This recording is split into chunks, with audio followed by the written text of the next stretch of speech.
Bienvenue sur Info 83 dans notre rendez-vous juridique, le droit et l'entreprise avec notre intervenant Maître Simon Laure, mandataire judiciaire à Toulon. Bonjour Maître Simon Laure, Bonjour Thierry. comment allez-vous? Bien. Alors que les téléspectateurs, enfin ceux qui nous regardent, constatent avec horreur que nous ne nous sommes pas changés depuis la dernière fois, mais c'est pas grave.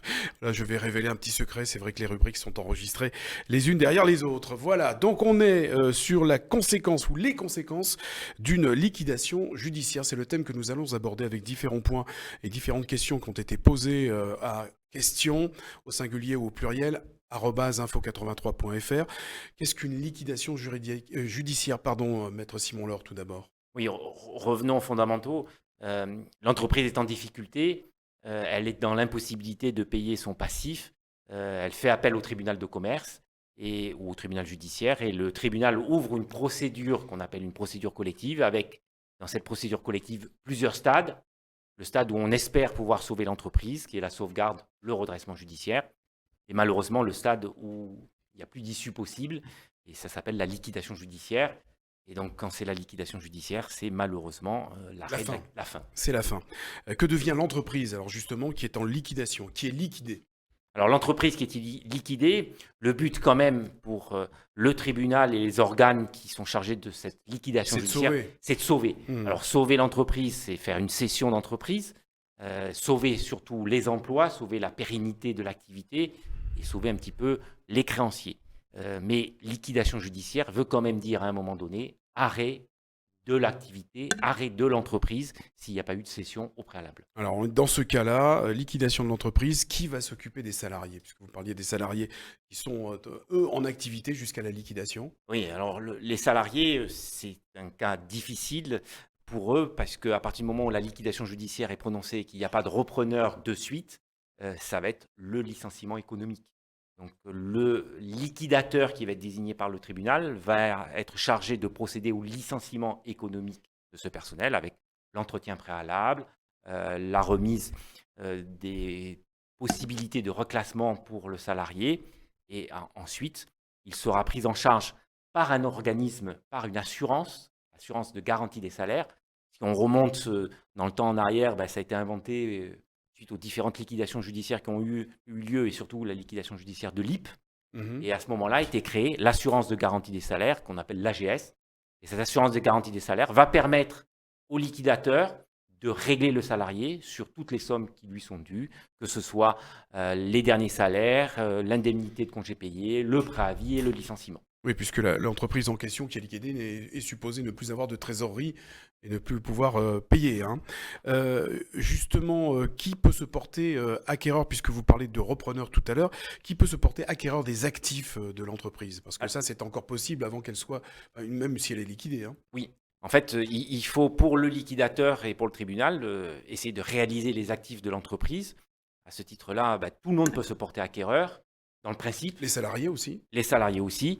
Malheureusement, bien évidemment, en étant droit français, il y a des exceptions qui paraissent tout à fait normales. Le chef d'entreprise ne peut pas se porter acquéreur. Mais celui qui est comment dire, coupable, puisque Alors, c'est le responsable en fait, hein. alors On responsable, va l'évoquer dans les questions responsable, suivantes. c'est un mot que je n'emploierai pas pour moi parce que le chef d'entreprise a face à lui des aléas et les aléas peuvent être négatifs pour lui à ce D'accord. moment-là. Être en liquidation judiciaire au titre de la société. Lui, bien évidemment, ne peut pas se porter acquéreur. Et également, on va considérer que ses parents et alliés ne peuvent pas se porter acquéreur non plus. Par contre, tout le monde peut acheter, et comme vous l'avez souligné, les salariés. Ils sont prioritaires d'ailleurs. Non, Pas forcément. pas forcément. D'accord. Le dirigeant de l'entreprise, on l'a évoqué tout à l'heure, donc est-il responsable? Mais vous dites que non. Alors, non, le chef d'entreprise n'est pas responsable du passif de la société. Il sera responsable au titre peut-être des cautions qu'il a apportées, mais il n'est pas directement responsable du passif que la société a généré. Quels sont les risques pour le dirigeant? Alors, les risques, quand je vous ai dit, il n'est pas responsable, oui, il n'est pas responsable s'il a fait une bonne gestion de son entreprise. Oui. S'il a fait une mauvaise gestion de son entreprise, il en répondra devant le tribunal. Et également, C'est le risque. alors, qu'est-ce qu'il risque? Il risque d'être écarté du monde économique. Alors, c'est soit une interdiction de gérer, soit une faillite personnelle avec une durée. À vie? Non, Une pas à durée. vie. Non. Il y a une durée. On va limiter ça à 10 ans, sachant que ou 15 ans maximum, sachant que le tribunal apprécie toujours en fonction des fautes de gestion qui ont été faites. Deuxième type de sanctions qui peuvent être envisagées contre lui, c'est une insuffisance d'actifs.